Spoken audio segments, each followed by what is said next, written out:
नमस्कार, रेशूज क्राफ्टी लाईफमध्ये आपल्या सर्वांचे खूप खूप मनापासून स्वागत आहे। आज आपण अशा काही टिप्स पाहणार आहोत ज्या आपल्या रोजच्या वापरात खूपच उपयोगी पडतील।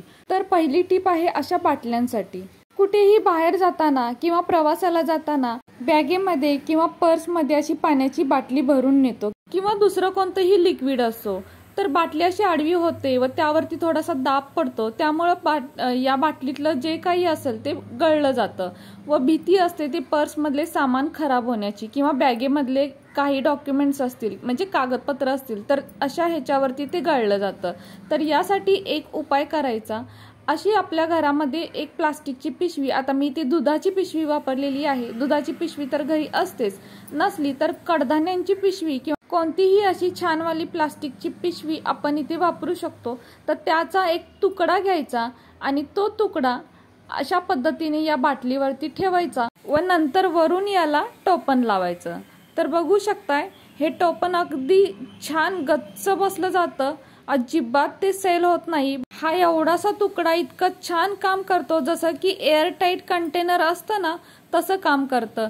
कितीही बाटली आडवी होऊ दे किंवा बाटलीवर कितीही दाब पडू दे, एकही थेंब यातून गळणार नाही। त्यामुळे बॅगेतले काही सामान किंवा पर्समधले कागदपत्र खराब होण्याची अजिबातच शक्यता नाही। तर खूप छान असा उपाय आहे। नंतरचा उपाय आहे डब्यासाठी। तर आपण बाहेर जाताना डब्यामधून जेवण नेतो, पण कधी कधी काय होतं यातून तेल गळतं आणि परिणामी काय होतं की आपले डॉक्युमेंट्स, कपडे काहीही असलं तरी खराब होतं, हे तेल त्याला लागतं। तर असं होऊ नये म्हणून काय करायचं, आता पहा या डब्याचं टोपण किती सैल आहे, तर अशामुळेच यामधलं तेल वगैरे बाहेर पडण्याची शक्यता असते। तर आता यामध्ये मी तुम्हाला पाणी भरून दाखवते। तर हे पहा, मी ते थोडंसं पाणी घेतलेलं आहे।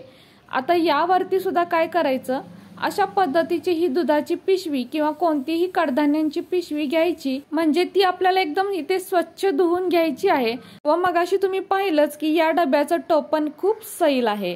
तर अशा वेळेला काय करायचं, ही जी पिशवी आहे ना अशी डबल वापरायची। जर टोपण व्यवस्थित असेल तर सिंगल पिशवी सुद्धा आपण इथे वापरू शकतो। त्यानंतर याला वरतून असं झाकण लावायचं। तर आता तुम्ही बघू शकताय या डब्यामध्ये आपण पाणी भरलेलं आहे, पण तरी सुद्धा यातून अजिबात ते गळणार नाही।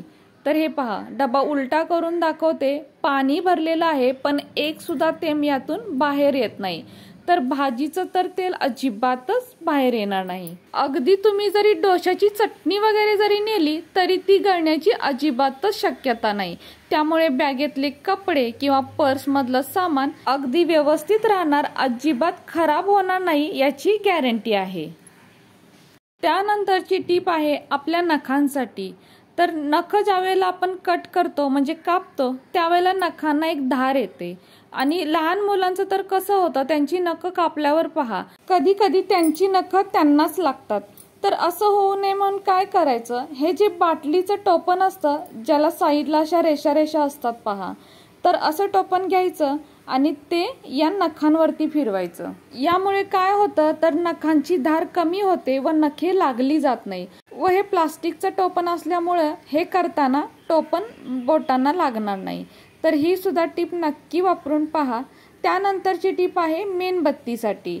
तर अचानक लाईट जाते त्यावेळेला आपण मेणबत्ती वापरतो, त्यावेळेला पहिल्यांदा काय करतो, मेणबत्ती पेटवतो व ही मेणबत्ती ठेवण्यासाठी मेण असं फरशीवरती टाकावं लागतं व त्यानंतर मेणबत्ती ठेवावी लागते। तर फरशीला तर मेण लागतंच, शिवाय काय होतं दुसरीकडे जर ही मेणबत्ती हवी असेल तर ती उचलून सहज नेता येत नाही। तर अशा वेळेला हे बाटलीचं टोपण वापरायचं। तर आता इथे आपण प्रत्यक्ष करून पाहूया। तर हे पहा, मी आता मेणबत्ती लावते। आता याचं सुद्धा मेण आपल्याला थोडंसं इथे टाकायचं आहे आणि ही मेणबत्ती या टोपणामध्ये उभी करायची।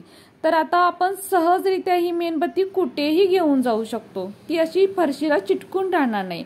शिवाय जे मेण आहे ते या टोपणामध्येच गळेल, फरशीला चिटकून राहणार नाही।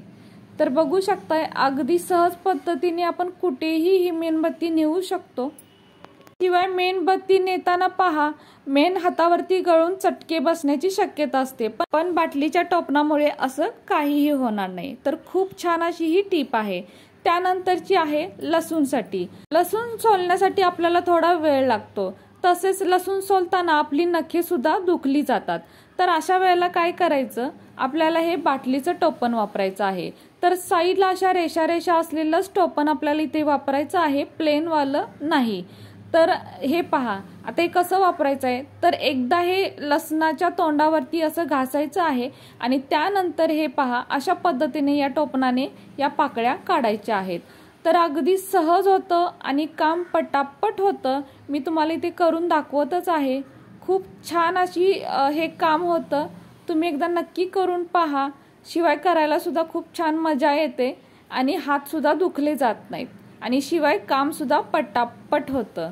तर इथे आता आपण बघू शकताय किती अगदी सहज पद्धतीने हा लसूण सोलला जात आहे. म्हणजे एक लसूण अगदी बघता बघता म्हणजे काही सेकंदातच सोलला जातोय आणि इथे अशा पद्धतीने मी बरेच लसूण सोललेले सुद्धा आहेत.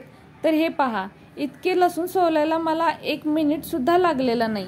अगदी कामं पटापट होतात. तर फ्रेंड्स, कसा वाटला तुम्हाला हा आजचा व्हिडिओ जर तुम्हाला थोडा जरी कामाचा वाटत असेल तर आपल्या माणसांसोबत नक्की शेअर करा. त्यांना सुद्धा या टिप्स कळल्या जातील. आणि हो, व्हिडिओ जर थोडा जरी आवडला असेल तर प्लीज आपल्या या व्हिडिओला एक लाईक नक्कीच करा. नवीन असाल तर चॅनलला सबस्क्राईब करा, सोबत बेल आयकॉन प्रेस करा, म्हणजेच मी बनवलेले असेच नवनवीन व्हिडिओ सर्वात आधी तुम्हाला मिळतील. आता पुन्हा भेटू अशाच एका नवीन व्हिडिओ सोबत.